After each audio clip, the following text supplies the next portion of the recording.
안녕하세요. 5분 심리학 한선생입니다. 자, 이번 영상에서는 해리성 장애에 대해서 말씀드려 보도록 하겠습니다. 자, 해리라는 것은 뽀로로 친구가 아니고요. 해리, 디소시에이션이라고 나의 정신의 일부가 분리되는 것을 의미합니다. 사람의 마음이 굉장히 신기한 작용이 많은데요. 사람들은 굉장히 심한 압박이라든지 정신적 스트레스를 받게 되면, 보통은 이제 개인이 자아라는 나의 정신의 중심을 잡아주는 요 능력이, 이 힘이, 그런 스트레스나 이런 정신적 압박, 다양한 어떤 내가 해야 되는 역할들, 이것을 붙잡고 통합을 한 상태로 이끌고 갑니다. 보통은. 자, 그럴 수 있는 사람이 이제 잘 통합된 자아를 가지고 있는 사람이고, 이제 정신이 건강한 사람이라고 할 수가 있겠는데요. 아무리 건강한 사람이라도 이제 그런 스트레스가 너무 심하고 내가 해야 되는 일이 너무나 많고 힘들게 되면은 이것을 감당할 수가 없는 상태가 되죠.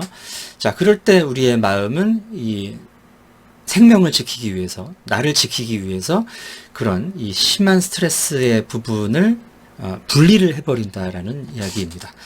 자, 그렇게 분리를 해서 일어나는 일들을 이제 해리 장애라고 하는데, 대표적으로 해리성 정체감 장애라는 것이 있습니다. 자, 보통 다중성격 장애라고 하는 것인데요. 영화 이제 23 아이덴티티 같은 이제 다중성격 장애 환자 또는 이제 범죄자들을 대상으로 한 영화에서 묘사가 되는 현상들입니다. 자, 개인 안에, 한 사람 안에 여러 사람의 성격이, 인격이 들어가 있는 것이죠. 자, 이 경우는 이제 대개 어린 시절에 그런 심각한 부모의 학대, 그런 상황을 견딜 수 있는 능력이 어린 시절의 아이에게는 아직 없습니다.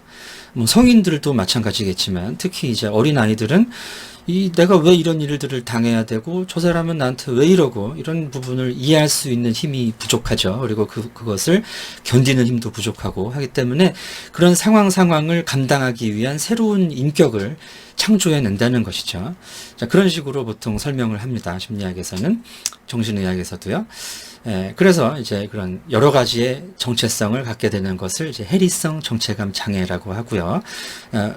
또 하나는 이제 해리성 기억상실증이라는 증상이 있습니다. 마찬가지로 이제 내가 경험한 어떤 사건이 굉장히 심각하게 나한테 상처가 된다, 스트레스를 준다 할 때 이제 그 기억 자체를 없애버리는 겁니다. 이제 가끔 이제 뭐 막장 드라마랄지 뭐 이런 문화 콘텐츠, 드라마나 영화 같은 곳에서 굉장히 큰 심리적 충격을 받았을 때 기절을 하시는 분들이 있어요. 그리고 뭐 깨어나서 그 일을 딱 이제 기억을 못하는 경우, 이 케이스가 이제 해리성 기억상실증이 되겠고요. 그런 경우에 기절을 하는 것도 일종의 해리라고 볼 수가 있겠습니다. 그 상황을 순간적으로 내가 감당이 안 돼가지고 잠깐 이제 끊어내는 거죠. 자, 그리고 마지막으로 이제 이인증 또는 이제 비현실감 장애라는 종류가 있는데, 자, 이것은 제가 한때 이제 경험했던 적이 있습니다. 진단을 받지는 않았지만, 제가 이제 굉장히 힘들었던 시기가 있어요. 업무적인 부담이 굉장히 심하고, 제가 수행해야 되는 역할도 굉장히 많고, 아빠 노릇도 해야 되죠. 교수 노릇도 해야 되죠. 수업은 많죠. 논문도 써야 되죠. 책도 써야 되죠.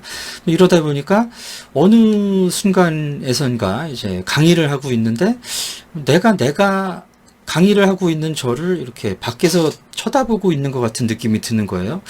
내가 지금 뭐 하고 있지? 하면서 이제 강의를 하는 저를 관찰하는 것 같은 느낌을 받았던 적이 있습니다. 자, 이인증, 내가 아닌 것 같은, 다른 사람이, 한 사람이 두 사람으로 나누어진 것 같은 어떤 그래서 이게 현실감이 잠깐 사라지는 이런 느낌입니다. 환각하고는 살짝 다른데, 환각의 일종, 환각 직전이라고 보실 수 있을 것 같아요. 그런 식으로 이제 사람들은 현실의 자아가 감당하기 힘든 상황이 됐을 때 이 상황을 대처하기 위해서 나의 정신의 일부를 분리하는 식으로 그 상황을 대처한다. 자, 그런 경우에 발생하는 질병이 이제 해리성 장애, 해리 장애라고 한다.